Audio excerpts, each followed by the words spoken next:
Olá, é com alegria que estamos retomando o nosso estudo da Revista Espírita de Allan Kardec, contando com a audiência de vocês que têm nos acompanhado. Já são mais de 24, em torno de 25 vídeos, estudando cronologicamente a Revista Espírita de Kardec. Hoje vamos estudar a revista de fevereiro de 1860. Vamos ver que há artigos sempre interessantes, com a pedagogia, com a lógica, com a assertiva de Allan Kardec, que tanto nos orienta e nos ensina dentro desses parâmetros doutrinários do Espiritismo. A Revista Espírita em Pauta, fevereiro de 1860, possui 9 artigos. E o primeiro artigo é aquele que vocês que estão nos acompanhando já se habituaram.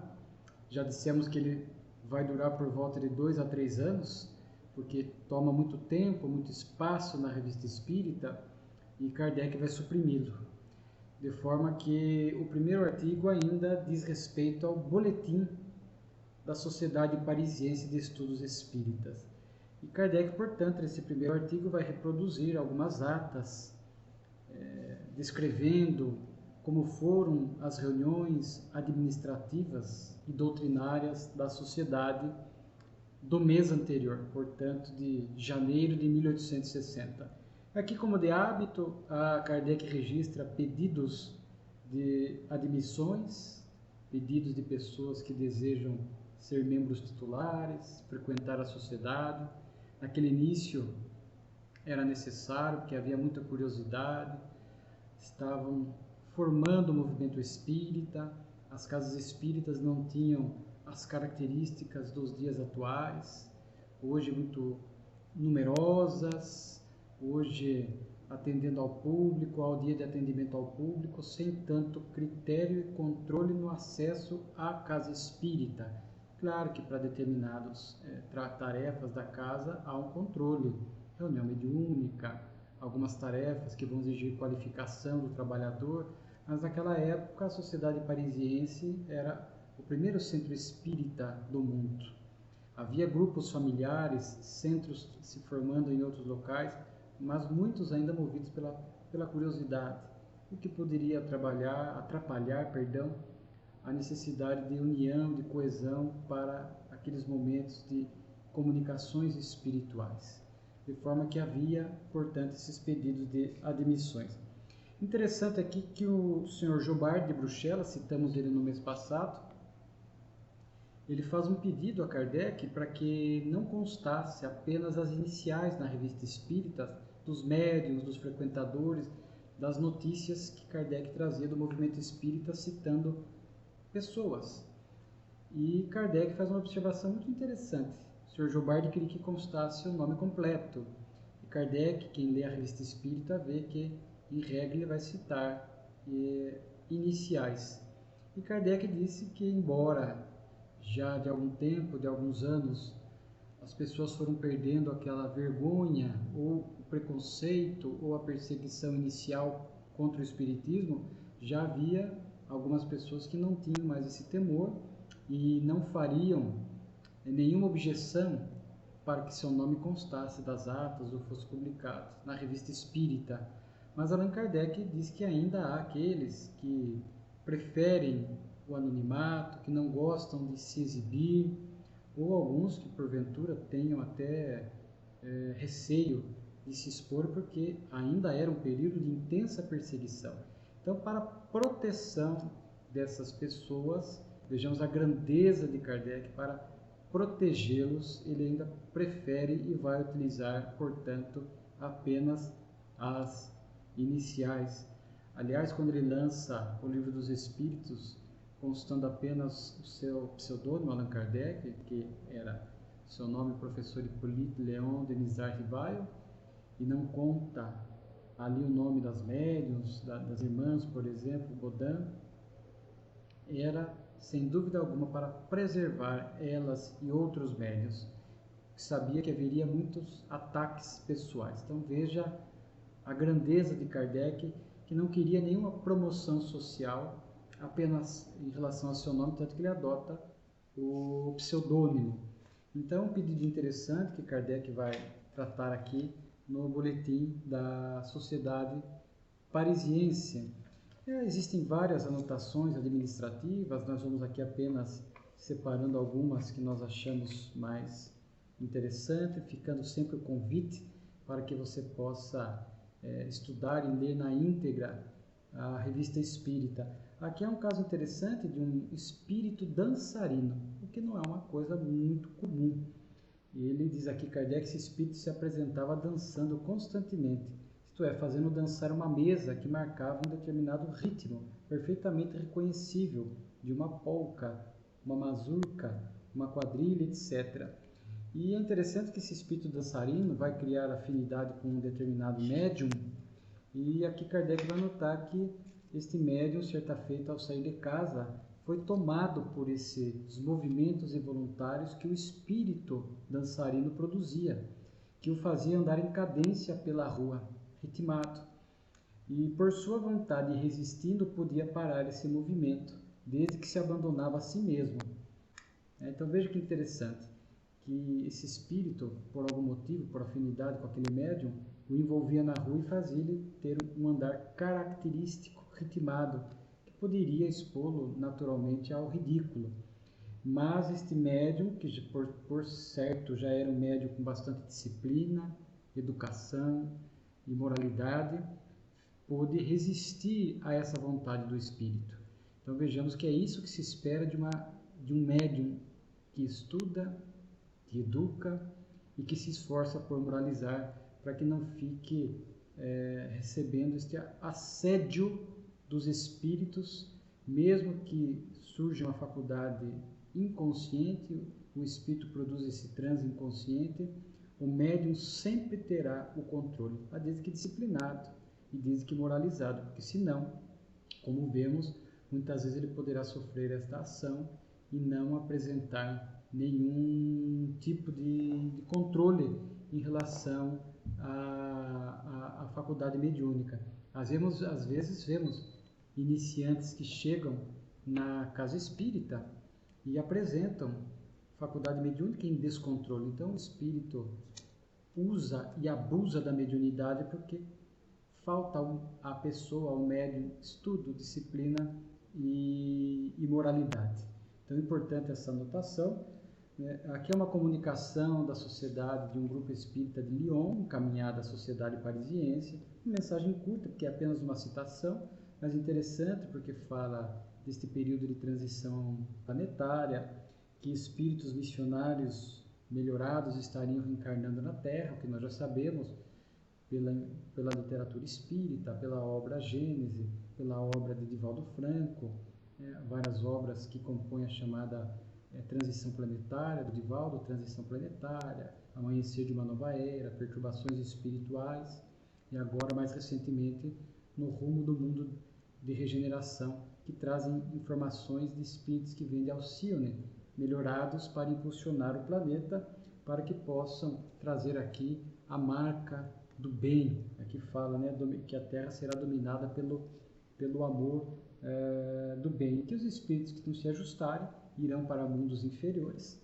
E aqui um frequentador questiona se isso não seria retrocesso espiritual, o que iria contra os princípios que norteiam a lei de progresso, e Kardec diz que não, porque o espírito pode decair de posição, de situação, mas não regredir, porque ele mantém o mesmo cabedal de conhecimento e de moralidade. Aquilo que o espírito adquire de conhecimento e moralidade, ele não perde. Então, ele não pode regredir espiritualmente, pode decair de posição conforme as escolhas que faça, criando embaraços, dificuldades, o que não significa retroagir espiritualmente. Então, esses espíritos que não se ajustam ao novo ideal do planeta vão para esses mundos inferiores, e aí vejam a grandeza de Deus, onde lá eles vão dar continuidade ao processo evolutivo daquele planeta, levando o conhecimento e a moralidade aqui da Terra para aquele planeta inferior, onde vão ajudar no progresso, como já aconteceu com a Terra, né? Então são algumas observações. Aqui nós temos a segunda lição, chamada de espíritos glóbulos, né? De globo, de circular, de disco, porque Kardec aqui vai fazer uma dissertação sobre uma mediunidade. Aliás, vamos aproveitar aqui que os dois próximos artigos, este e o próximo, refere-se à mediunidade. Nós estamos gravando este vídeo justamente na semana em que o Livro dos Médiuns está completando 160 anos, que veio à Terra dia 15 de janeiro de 1861, na sua primeira edição. Inclusive, quando estudarmos a Revista Espírita de 1861, vamos ver as anotações de Kardec a respeito do lançamento do Livro dos Médiuns e depois da segunda edição, que se tornou definitiva em novembro de 61. Então, a nossa exaltação ao Livro dos Médiuns. E Kardec aqui faz essa dissertação sobre a vidência. Diz que muitos almejam, desejam, talvez uma das faculdades mais desejadas pela criatura humana, ver os espíritos, porque acreditam que vão ver só os bons espíritos. Mas nós sabemos que os médiuns videntes, às vezes, registram os espíritos inferiores, cenas difíceis, tristes, às vezes até aterrorizantes do mundo espiritual. Então, é uma faculdade que requer do médium uma disciplina, uma sintonia muito, realmente, apurada, para que ele possa exercitar essa faculdade com equilíbrio. E Kardec aqui vai descrever que é uma faculdade rara, que às vezes a pessoa vê esporadicamente, às vezes são manifestações espontâneas, que nós não podemos descartar que uma pessoa possa ver, vez que outra, ocasionalmente, por ação da espiritualidade. Aquilo não é habitual, não é propriamente uma faculdade mediúnica de evidência. Às vezes o espírito ou os espíritos entendem necessário que um indivíduo veja algo do mundo espiritual, podem agir momentaneamente sobre seu organismo, ampliando-lhe momentaneamente a percepção espiritual para que ele faça algum registro na área da vidência.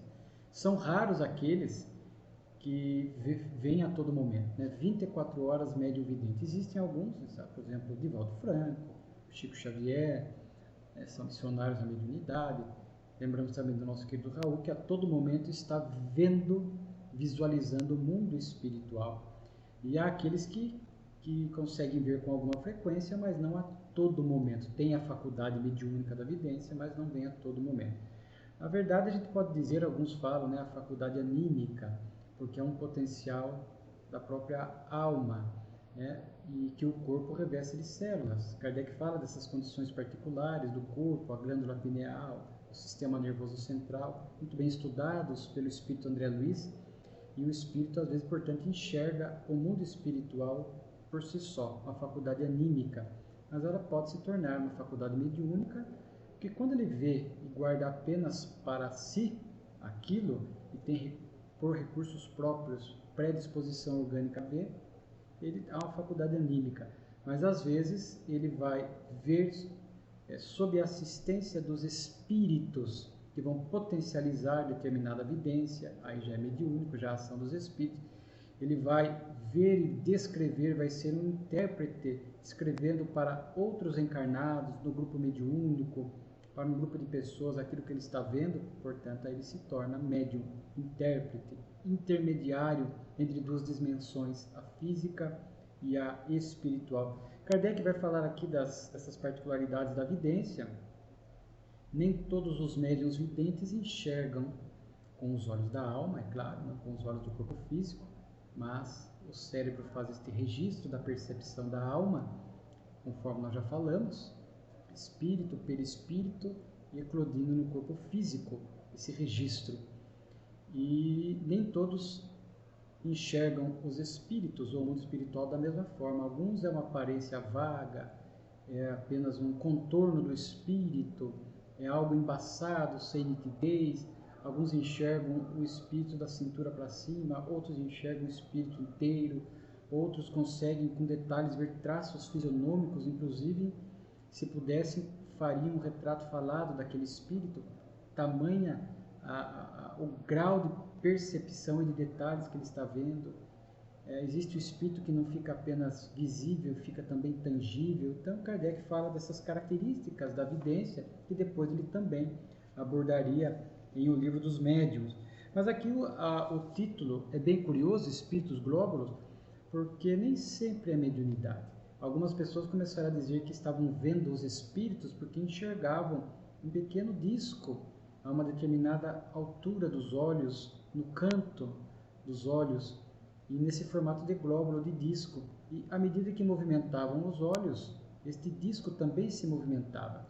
Hoje se fala também de mosca volante, a pessoa enxerga um ponto preto que a acompanha a todo momento, que nada tem de espiritual ou mediúnico, é realmente algo físico. Então Kardec fala que muitas vezes é algo físico. Então, evidência que às vezes a imaginação, a pessoa tem tanta vontade de enxergar, a imaginação exerce um efeito nisso, então há que se tomar muito cuidado. E nós nos lembramos do nosso querido Raul, tem obras de mediunidade, né? Falando, por exemplo, correnteza de luz, educação e vivências fala um pouco de mediunidade, nós temos também desafios da mediunidade, e lembramos do Raul alertando que às vezes são questões orgânicas, físicas, às vezes a pessoa está enxergando algo embaçado e acredita ser de natureza espiritual, e pode ser uma catarata. Então, às vezes, descartar a questão física, a saúde do globo ocular, para realmente poder identificar se é algo mediúnico, espiritual. As pessoas escutam um barulho, acham que está ouvindo o mundo espiritual, às vezes é zumbido nos ouvidos, de forma que há que se descartar essas causas físicas, para que depois possamos verificar se são de ordem espiritual. Então Kardec fala isso porque alguns acharam que era mediunidade e na verdade tinha uma causa meramente física, fazendo com que eles enxergassem um glóbulo, um espírito. Aparentemente, supostamente o espírito não era nesse formato de glóbulo de um disco. Então Kardec descarta essa questão. Conforme falamos, mais um artigo na área da mediunidade, médiuns especiais, que aliás aqui um detalhe. Este artigo compôs o Livro dos Médiuns, o capítulo 16. Este texto que está na Revista Espírita, que a Revista Espírita tem essa característica de laboratório das obras básicas. Então, muitos textos que saíram aqui em primeira mão, depois fizeram parte das obras básicas, o Pentateuco de Kardec. Então, esse Médiuns Especiais, ele fez parte do capítulo 16, ali o início, a introdução do capítulo 16, saiu na Revista Espírita, e depois pôde aparecer no Livro dos Médiuns, nesse capítulo 16. E aqui é onde Kardec vai falar dessas variadas nuances da mediunidade, manifestações inteligentes, médiuns com predisposição para a poesia, desenhista, moralistas, sábios, músicos, e às vezes o espírito, conforme a natureza da comunicação que ele queira dar, ele pode preferir este ou aquele médium. Kardec faz aqui uma comparação, é como se um músico tivesse à sua disposição diversos violinos, e ele vai escolher aquele violino que melhor possa expressar a sua música. E o violinista, ele conhece muito bem os detalhes, um músico hábil conhece muito bem os detalhes, vai pegar o violino na mão e vai ver aquele que melhor vai produzir o som, embora para o leigo pareçam todos iguais. Na mediunidade é a mesma coisa, às vezes os espíritos vão conhecer a fundo os médiuns, saber da sua predisposição, para facilidade para esta ou aquela comunicação, às vezes de natureza histórica, científica, na área da moralidade, a confiança, a habitualidade, a educação do médium. Então o espírito vai muitas vezes escolher este bom instrumento. É difícil porque nós já lemos algumas vezes em obras espíritas que os bons espíritos querem estabelecer uma parceria, procuram médiums, um bom instrumento, com estudo, com dedicação, com disciplina, e às vezes não encontram para uma parceria mediúnica. Os bons instrumentos, os bons médiuns têm que ter essas características, e às vezes não é tão fácil para os espíritos acharem. Então tem essas características que às vezes são conhecimentos que o médium traz de vidas transatas, que o predispõe ou facilita esta afinidade, essa relação fluídica com o espírito comunicante, para que o médium, com esse conhecimento anterior, com maior facilidade e fidelidade, possa trazer a comunicação do espírito. Já dissemos, sempre há um grau de animismo, mas o bom médium é aquele que, com experiência, dedicação, estudo e moralidade, facilita esse processo de sintonia com os bons espíritos e vai interferir o mínimo possível. Sempre há um grau de interferência, mas o mínimo possível. Com o tempo, o espírito vai conseguindo, usando aquele instrumento, aquele médium, colocar na mensagem mais a sua ideia, o seu pensamento. E claro que sempre vai ter algo do médium, mas cada vez menos. O médium iniciante tende a receber a ideia e apresentar aquela ideia mais com as suas palavras, a sua forma de se expressar, o seu vocabulário, então mais animismo. Mas com o passar do tempo vai acontecendo o fenômeno inverso, nós repetimos, sempre com um grau de animismo. E é um texto interessante que está em Livro dos Médiuns, onde aqui Kardec inclusive vai falar o espírito procura, portanto, aquele médium que melhor se ajusta ao seu propósito. E aqui ele fala que para uma boa comunicação, portanto, há necessidade de um bom espírito, um bom instrumento, um médium e um objetivo nobre, elevado, que convenha para que possa se estabelecer essa parceria. E aqui, Kardec, eu vou ler, como esses espíritos agem exclusivamente para o bem, devem procurar os seus intérpretes, além da aptidão que poderia ser chamada fisiológica, certas qualidades morais, entre as quais figuram em primeira linha o devotamento e o desinteresse. Então vejam que às vezes não basta o médium ter uma aptidão orgânica, uma mediunidade, a glândula pineal, o sistema nervoso central, uma mediunidade ampla de possibilidades dentro desse padrão fisiológico, mas falta-lhe moralidade.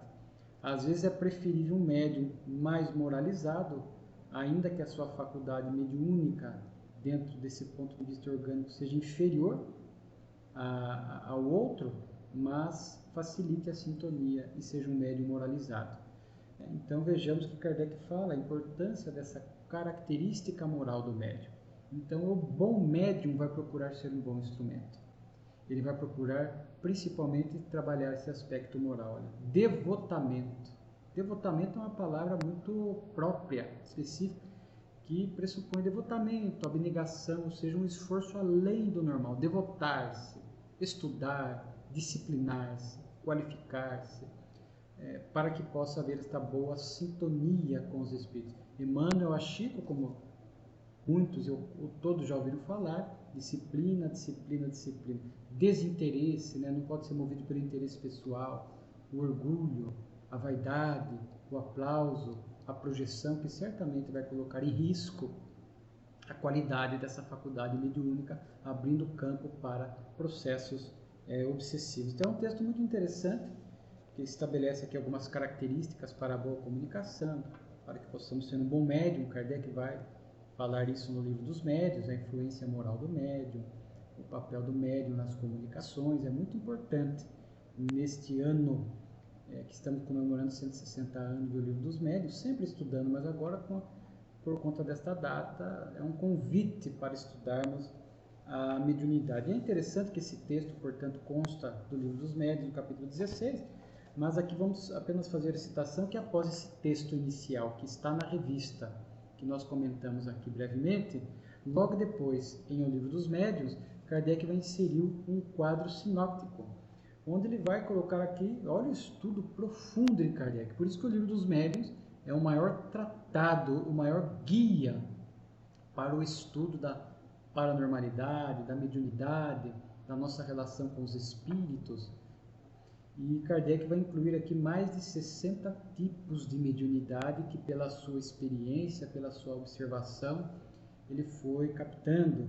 Então, aqui, assim, apenas a título de curiosidade, médiuns de efeitos físicos, médiuns de efeitos intelectuais, médiuns sensitivos, médiuns facultativos, médiuns de efeitos musicais, médiuns de transporte. Médiuns noturnos, curioso, né? Aqueles que só obtêm certos efeitos físicos na obscuridade. Médiuns pneumatográficos, que obtêm a escrita direta, que nós já estudamos aqui. Médiuns curadores, que curam com a imposição de mãos ou pela prece. Médiuns excitadores, os que têm a faculdade de desenvolver nos outros, por sua influência, a faculdade de escrever. Médiuns inspirados, médiuns proféticos, né, que falam, preveem coisas do futuro. Médiuns que entram em transe sonambúlico, médiuns pintores ou desenhistas, né? Então, médiuns mecânicos, falando da psicografia, semimecânico, intuitivos, médiuns flexíveis, que recebem diversas comunicações com diversos gêneros de comunicações, o teor da comunicação tem uma certa flexibilidade para vários tipos de conteúdo. Médiuns poliglotas, né, de receber ou falar em línguas. Médiuns novatos, improdutivos, que a mediunidade não vai à frente, recebem sinais monossilábicos, traços, letras esparsas, né? Médiuns experimentados, né, que já têm o hábito, a experiência. Médiuns exclusivos, que recebem de preferência determinado espírito. Médiuns de evocação, médiuns poéticos, médiuns positivos, médiuns literários, médiuns historiadores, médiuns científicos, religiosos, moralistas, e aí existem médiuns de comunicações triviais, né? E aqui Kardec vai dividir depois no final em bons, médiuns perfeitos e imperfeitos. Então, médiuns imperfeitos, médiuns obsediados, fascinados, subjugados, indiferentes, que não terão nenhum proveito moral das instruções que recebem. Médiuns presunçosos, orgulhosos, mercenários, ambiciosos, egoístas, de má fé. E os bons médiuns, né? Modestos, sérios, devotados, seguros. Muito interessante esta classificação, essas particularidades e essas nuances que Kardec traz aqui nessas médiuns especiais. Então vale a pena este estudo em conjunto entre a Revista Espírita e o Livro dos Médiuns, porque vamos ver ao longo dos nossos estudos que há muitos textos e estudos relacionados à mediunidade na Revista Espírita. Depois um artigo mais simples, porque bibliografia, Kardec estudará às vezes obras literárias lançadas, que às vezes têm alguma afinidade com a doutrina ou indiretamente atacam a doutrina ou se afastam dos seus princípios. Aqui ele vai trazer uma obra, um romance, né? A Condessa Matilde de Canossa, onde o autor aqui vai afastar a possibilidade da influência espiritual, vai falar que alguns fenômenos que acontecem são ocasionados pelo diabo. Então Kardec cita um trecho desta obra e depois vai fazer, como é de hábito, uma refutação educada, amorosa, dentro dos princípios da doutrina, para mostrar o equívoco do autor em relação às ideias espíritas.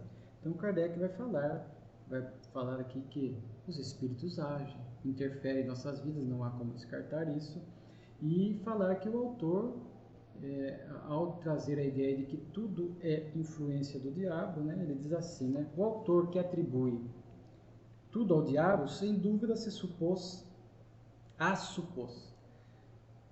pois do contrário saberia que a confiança mais ilimitada na bondade de Deus é a base do espiritismo, que tudo nele se faz em nome de Deus, que os espíritos mais perversos não falam dele senão com temor e respeito, e os bons o fazem com amor. Portanto, Deus é a base da doutrina. E achar que Deus permitiria que somente os maus espíritos, ou essa figura do diabo, que o espiritismo não aceita, um ente, ou o príncipe decaído, que se rebelou contra Deus, e essa disputa eterna do bem e do mal, e às vezes alguns, como o autor, atribuem mais poder ao diabo do que a Deus. Claro que a doutrina não aceita. Existem maus espíritos momentaneamente, mas que vão progredir. O mal é sempre transitório, somente o bem é eterno. Portanto, a doutrina espírita está alicerçada nessa figura da bondade e do amor imensuráveis de Deus, de forma que seria abalar essas qualidades inimagináveis para nós de Deus, dizer que apenas os maus espíritos poderiam agir através dos fenômenos ou através da mediunidade.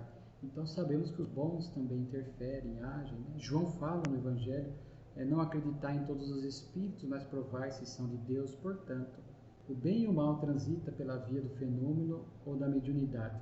Nós temos que ter bom senso e cuidado para analisar.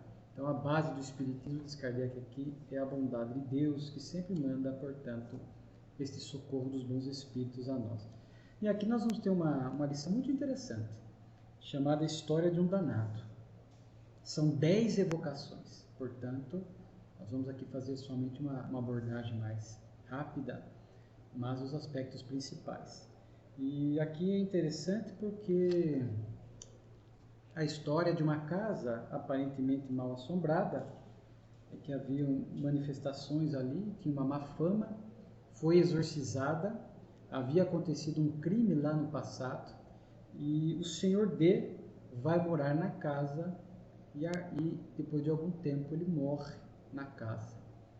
E o filho dele, depois de algum tempo, vai lá visitar a casa e recebe uma bofetada invisível de um espírito. Ele estava a sós da casa, uma bofetada invisível. E Kardec acha, essa história foi trazida por um membro titular da Sociedade Parisiense, e Kardec acha por bem investigar melhor, que traria ensinamentos. E traz, portanto, faz a evocação do espírito e também de São Luís. E veja que interessante, nós vamos analisar aqui nessas 10 evocações a melhora do espírito que agia sobre o local e que havia sido autor de crimes, provavelmente naquele local, nas imediações. Ele matou o seu irmão, isso há 200 anos atrás, 1600 e pouco, matou o seu irmão porque acreditava que ele estava cortejando aquela mulher que ele tinha bons sentimentos, que ele queria se unir, mata o irmão, une-se à mulher e depois de um tempo de relacionamento, por ciúme e por querer o dinheiro dela, a mata também. Então, um espírito, por isso a história de um danado, um espírito bem atrasado. E Kardec, portanto, faz a evocação. Este espírito se manifesta no primeiro momento de forma muito rude, violenta. Quem trabalha em reunião mediúnica sabe, às vezes chega ali querendo expressar expressões de baixo calão, a agressividade no movimento. Se o médium não for muito disciplinado, educado e moralizado, às vezes vemos médios que quebram lápis, jogam lápis, batem na mesa por conta da truculência e da agressividade do espírito. Para esse tipo de espíritos, há necessidade de médiuns muito disciplinados, moralizados, para controlar esses impulsos violentos do espírito, embora ele possa descrever ao orientador da reunião, ao dialogador, dizendo: olha, o espírito está muito agressivo, dizendo palavras de baixo calão, não precisa necessariamente reproduzi-las, nem o gesto agressivo, nem as expressões chulas. E São Luís fala que é um espírito da pior espécie, né? E aqui alguns apontamentos da evocação.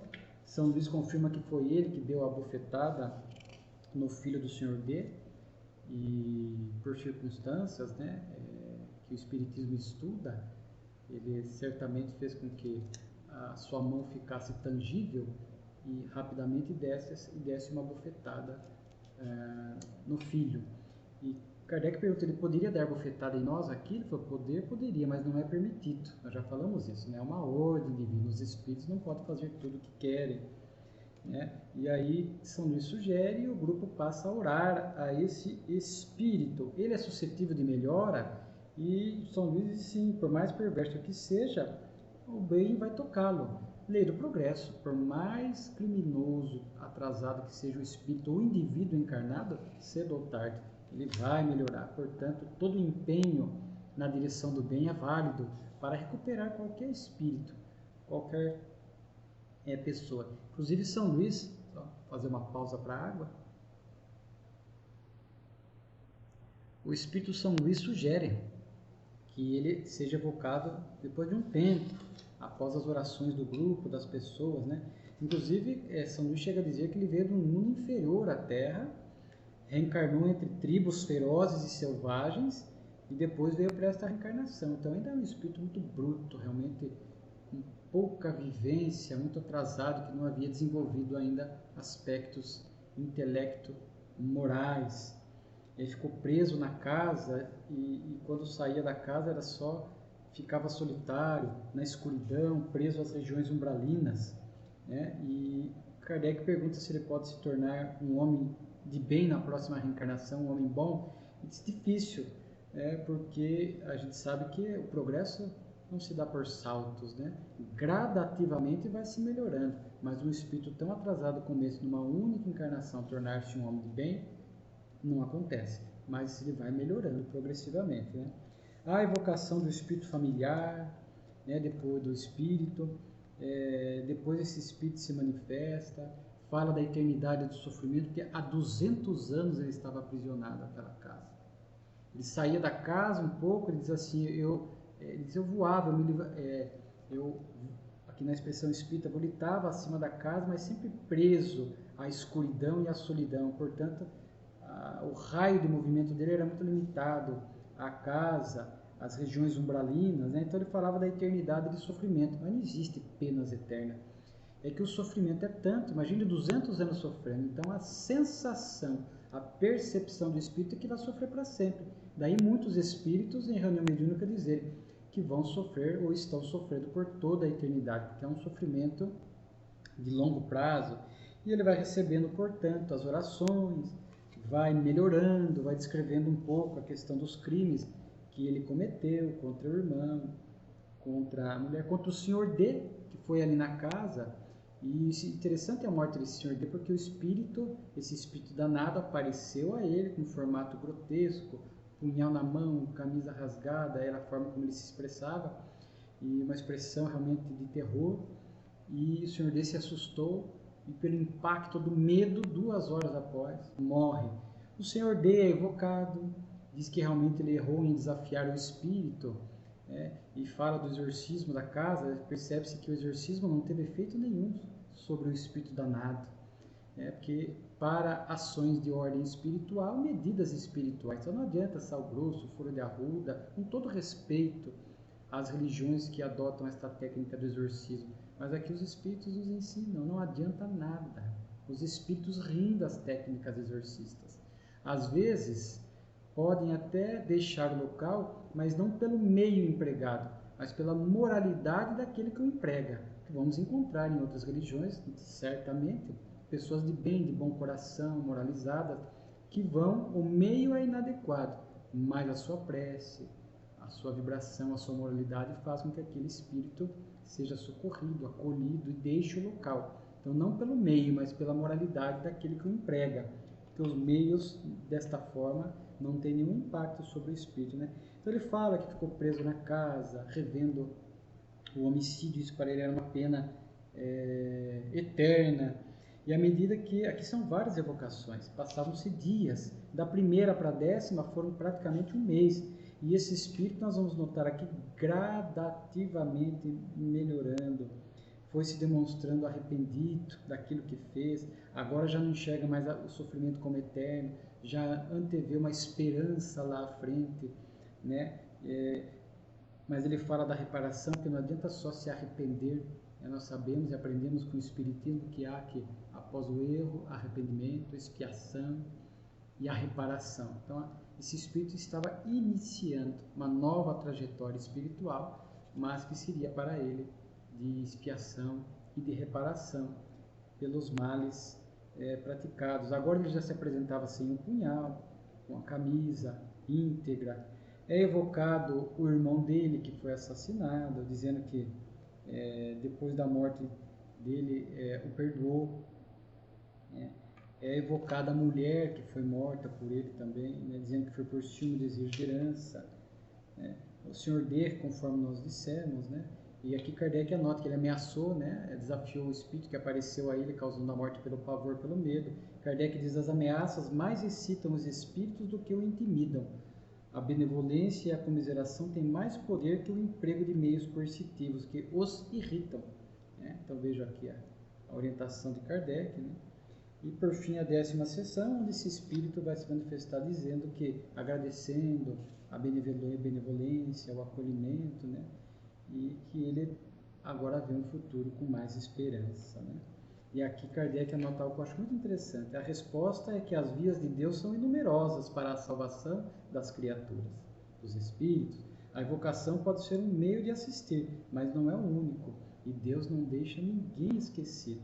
As preces coletivas devem ter influência parcial sobre os espíritos acessíveis ao arrependimento. Então vejamos aqui vários meios de socorrer os espíritos em sofrimento. A reunião mediúnica, a desobsessiva, mas há também a assistência direta dos espíritos no mundo espiritual, socorrendo muitas almas.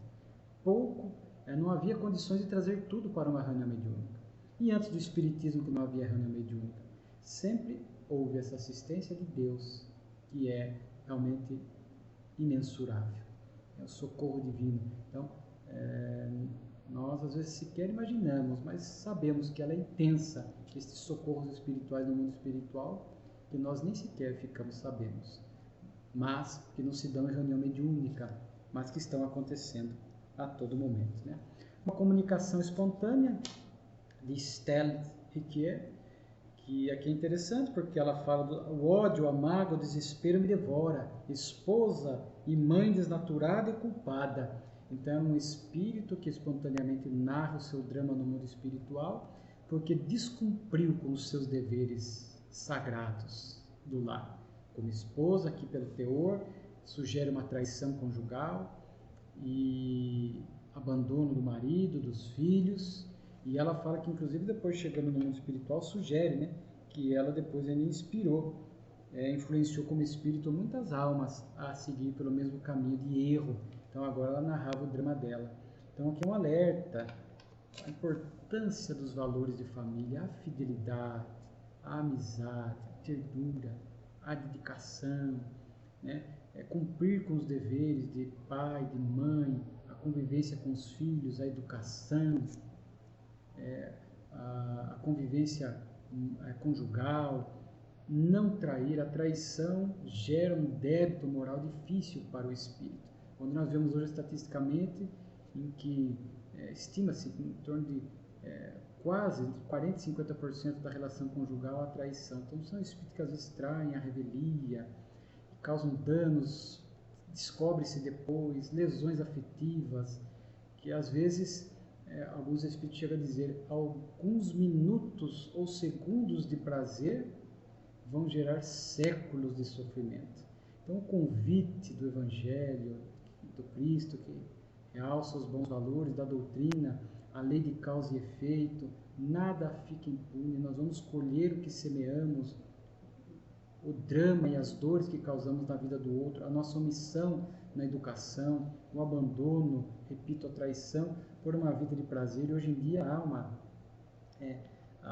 tese materialista, seja feliz hoje, seja feliz de qualquer jeito, e às vezes estimula o abandono familiar, em nome dos prazeres, abandona-se filho, abandona-se marido, abandona-se mulher. O Espiritismo não é contra a separação, o divórcio, mas em casos excepcionais. É um recurso emergencial quando está em risco ali a relação, a violência, há casos assim, muito particulares, possível sim a separação, mas feita com equilíbrio, sem traição, de forma madura, o que se espera em casos inevitáveis, mas aquele que fere os compromissos morais dentro da família, com o companheiro, a companheira e os filhos, vemos aqui a narrativa, vai colher dificuldades no mundo espiritual, né? Então, vale a pena este alerta para que a gente possa valorizar dentro dos padrões de fidelidade, de respeito, de amorosidade, de ternura,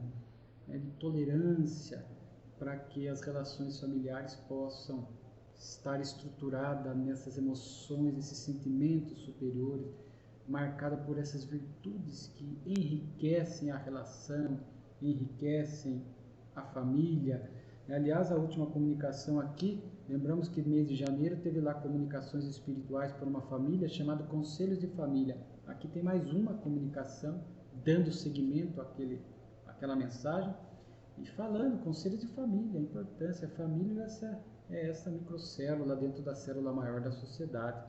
Nós temos que fazer um esforço para resgatar esses valores ideais da família, né? E esta comunicação Conselho de Família aqui de fevereiro fala da importância da prece, a prece do familiar, a prece individual, coletiva, portanto o evangelho no lar, ensinar os filhos a orar, em momentos difíceis que talvez advenha a ideia de trair, de abandonar, buscar a oração, conectar-se com Deus, pedir socorro espiritual para que tenha força, para que possa sustentar aquele compromisso dentro dessas bases realmente do amor, porque somente com a estruturação e o fortalecimento da família é que a sociedade cresce, e não temos dúvida que no mundo regenerado do porvir esses valores estarão mais solidificados, mais moralizados. Então, muito cuidado com teses, com, entre aspas, escapadas, busca de prazeres que muitas vezes vão gerar dramas e dramas nos corações alheios.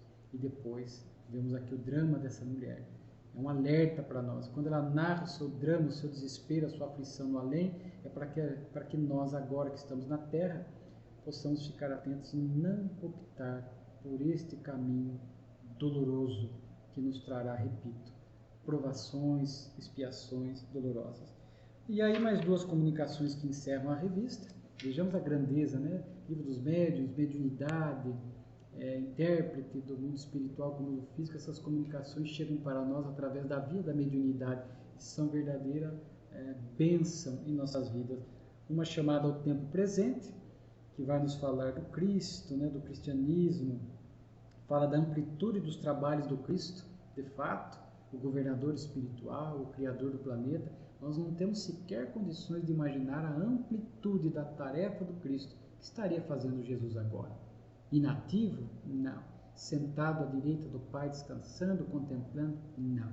Esses espíritos puros, os bons espíritos, estão sempre trabalhando na direção do bem e do amor. Portanto, o governador do planeta, o bom pastor, nessas múltiplas tarefas que nós não temos condições de detalhar, mas ele está aí trabalhando, preparando e ajudando a Terra para esta era de transição. E já temos aí sinais precursores, a nova geração, espíritos que estão vindo, conforme falamos. E aqui fala duas características do mundo regenerado que nós temos que começar a construir agora. A união, deixar de lado, aqui diz, os preconceitos políticos e religiosos. Olha que atual a mensagem. Quantas brigas e polarizações por conta de questões religiosas e políticas. Vejamos nas redes sociais como temos nos comportado. Polarizações, ódio, discórdia, agressividade. Nós estamos certamente, desta forma, não nos credenciando para aqui ficar. Né? Iremos, talvez, para mundos inferiores.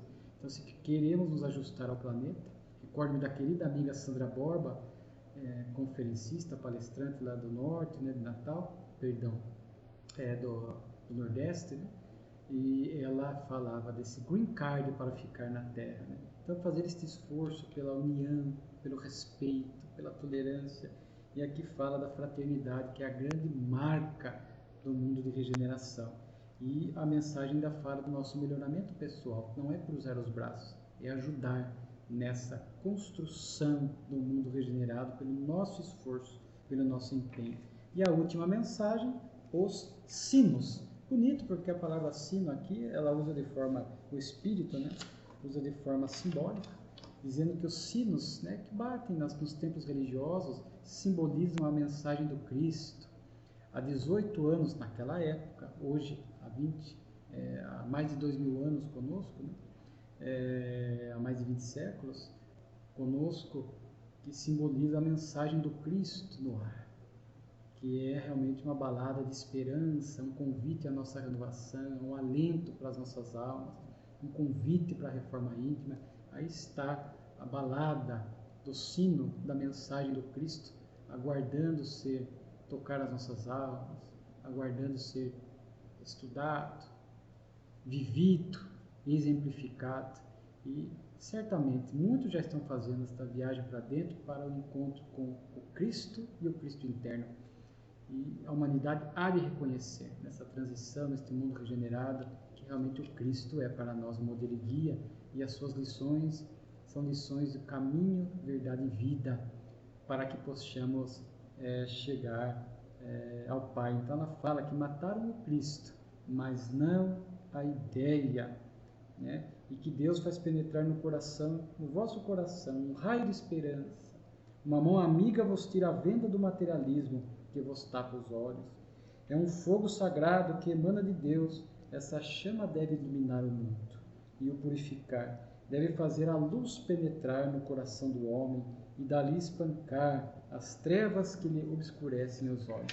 E aí ela finaliza dizendo que esta luz é a doutrina, é o espiritismo, a terceira revelação, o cristianismo vivo, que vem realmente nos ensinar a vivência do bem, a lei de causa e efeito. Quem fere pela espada perecerá, que aquele que é portador de riqueza diz aqui usar para o bem, para amenizar o sofrimento alheio, porque são as virtudes, diz ela aqui, as virtudes são a única riqueza que Deus reconhece, a única que levareis ao deixar o mundo. Então é este tesouro que devemos buscar em nossas vidas, esse tesouro espiritual que realmente nos conecta com Deus, com o bom pastor, com o Cristo, a fim de que possamos ajudar nessa construção do mundo regenerado. Muito obrigado e logo mais seguiremos postando novos vídeos, seguindo com o estudo da nossa querida Revista Espírita de Allan Kardec. Muito obrigado por vocês estarem nos acompanhando nesse estudo. Fiquemos em paz.